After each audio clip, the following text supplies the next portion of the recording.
disappointed and traumatized, says sacked Osinbajo's aides. Some aides of Vice President Yemi Osinbajo, who were recently relieved of their duties by the presidency, have lamented the injustice meted out to them by some powerful forces working for President Muhammadu Buhari. Some of the affected aides who spoke with Daily Independence on Tuesday said they had suffered physical, emotional, financial, and psychological trauma by their sack, which they believed was done without President Buhari's knowledge. Speaking with a correspondent, one of the affected aides who didn't want his name in print said he was given the appointment in August this year and was told to report in the vice president's office. They also attributed their sack to intense rivalry and power play in the presidency. He said he had to resign from his job, leave his base in Lagos and relocate to Abuja in order to take up the appointment, saying, "We were actually issued a sack letter, but we refused to accept the letter which was given to us after the president had gone for vacation. We all believed it was done without the knowledge of the president." He said, "I was among the aides who were appointed in August. Later, we were told there are no vacancies in the villa, so we were posted to various ministries where our experiences will be needed. I was posted to a ministry named Withheld, and I was accepted there. I was already settling down, only for me to hear that we have been relieved of our jobs. Contrary to rumors out there that we were sacked because there were no spaces in the ministry, many of us had already been accepted. We believe it. The sack has political undertones. When I got this appointment, I had to resign from my job and move to Abuja. Since I came here, I have spent millions of naira on hotel bills, transportation, and other expenses. I have been ridiculed by some friends who were wondering why I was offered an appointment in August only to be sacked in November of the same year without committing any infractions. I have since returned to my base in Lagos because it is of no use staying back in Abuja.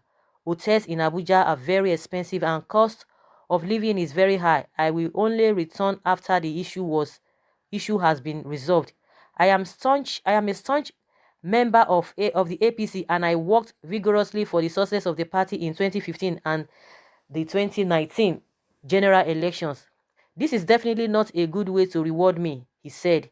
Speaking in a similar vein, another female aide whose appointment was also terminated said she went through the same harrowing experience too, as her business suffered during the period she was in Abuja. She was, however, optimistic that the vice president will sort out the issue with the president and that they would be recalled. There is still light at the end of the tunnel. The president may be right when he said we were not sacked but redeployed to other ministries. That was what happened before he left the country, but after that a powerful person in the presidency issued us sack letters. We believe the vice president is on top of the situation. For me, I was highly disappointed and traumatized. Imagine my name being circulated in the media that I was sacked a month after I got an appointment for committing no offense.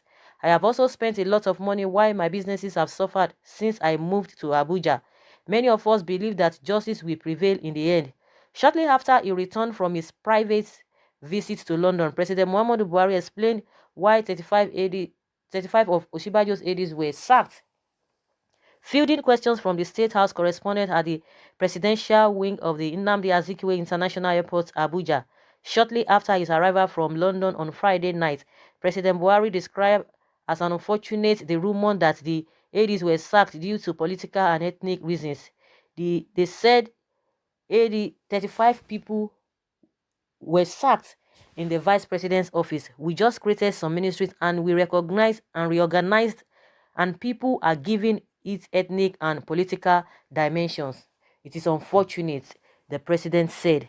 Also, the presidency, in a statement by Garba Shehu, senior special assistant to the president on media and publicity, said an unprecedented overhaul of the nation's seats of government was ongoing and had resulted in a number of political appointments either revoked or not renewed in Buhari's second term. The exercise, which according to him was ordered by the president, was meant to streamline decision-making, cut down multiple authorities, and reduce the high cost of administering the nation.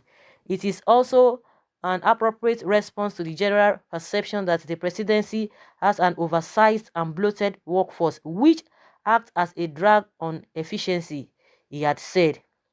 He had added, and may have been noticed by discerning members of the public, a number of political appointees among the few that served in the office of the president were not returned for the second term.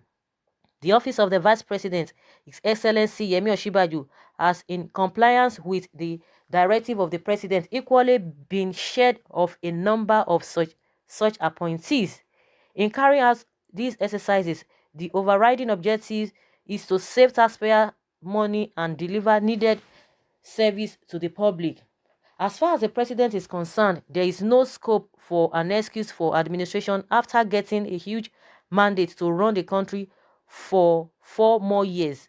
On the alleged rift between the two top citizens, he said, in the light of this, the presidency wishes to strongly deny rumors of a rift between President Muhammadu Buhari and Vice President Yemi Osinbajo. The relationship between the two leaders remains excellent and trusting.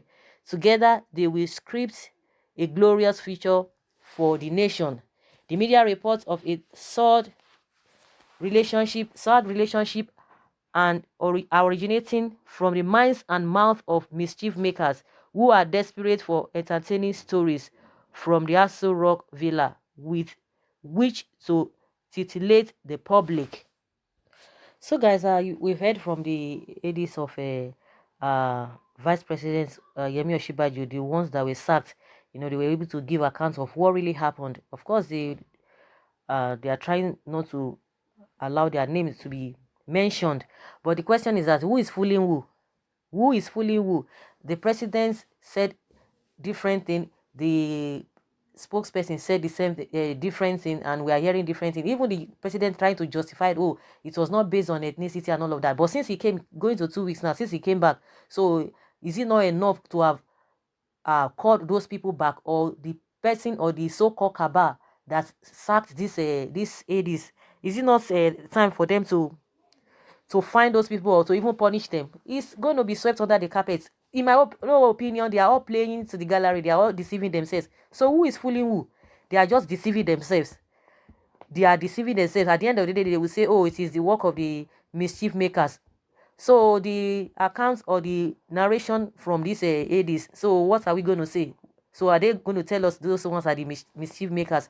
You can imagine those people were deceived, believing that they've been approved or they've been appointed or they've been given a job. But at the end of the day, just after 1 month, it's very, very embarrassing. See how much they have lost. Of course, one of them said he has already contributed mostly to the winning of the party coming on board in 2015 and 2019. Of course, when they talk about they will tell you they are appointing people, they are giving jobs. It is their members they are giving jobs, not even them Nigerians. Of course, they will tell you, oh, they have to work with people they are familiar with.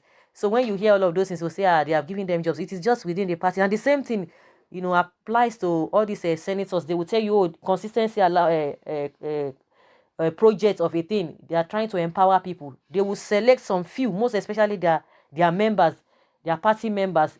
They will give them some stuff, and they will come out and be telling you, oh, we have done this in our constituency, we have done this, we have done that.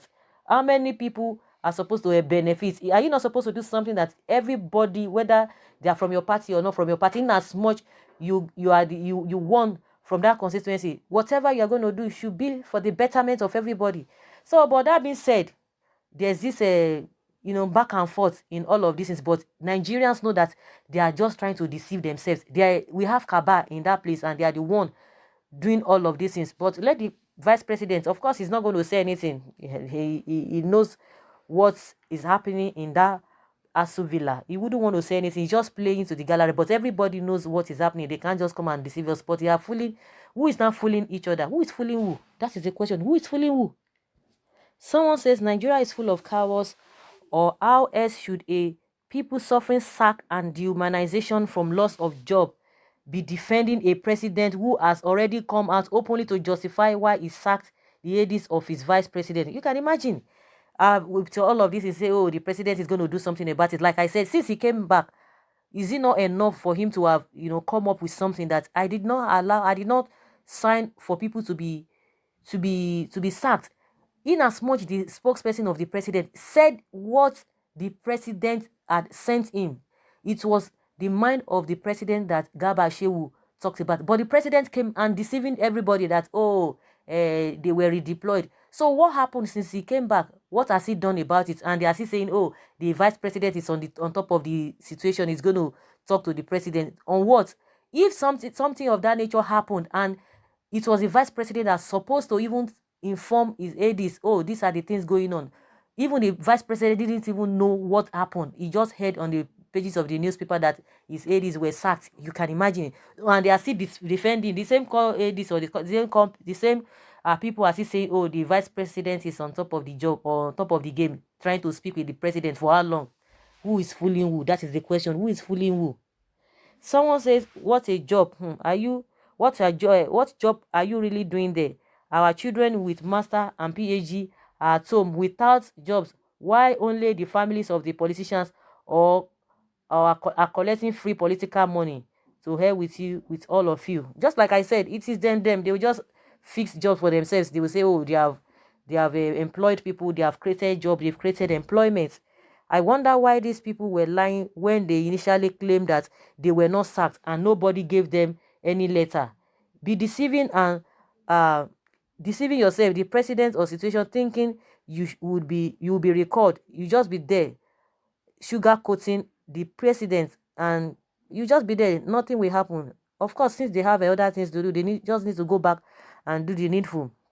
Yes, it is part of the wayo we are talking about. Why did the vice president not recruit young, fresh graduates instead of those already working to satisfy APC desire? Is it not only party members that are qualified for jobs, contracts, and every good thing in Nigeria? There is God. That is just the thing now. That is the thing. We know how it all plays out. Please let us be. When the going was good, with whom did you share? Every day can't be Christmas. It can only take God to bring una back, because the people ruling are spoken. PMB is a figurehead. And so blame your toothless bulldog pastor. Someone says, good morning. You are just waking up. Or you think APC can be trusted, Abby? This is just the beginning. So, guys, I'd like to hear from you, from the accounts of these ADs who have said what really happened. Leave your comments below and let's hear your take. Thank you very much. Bye.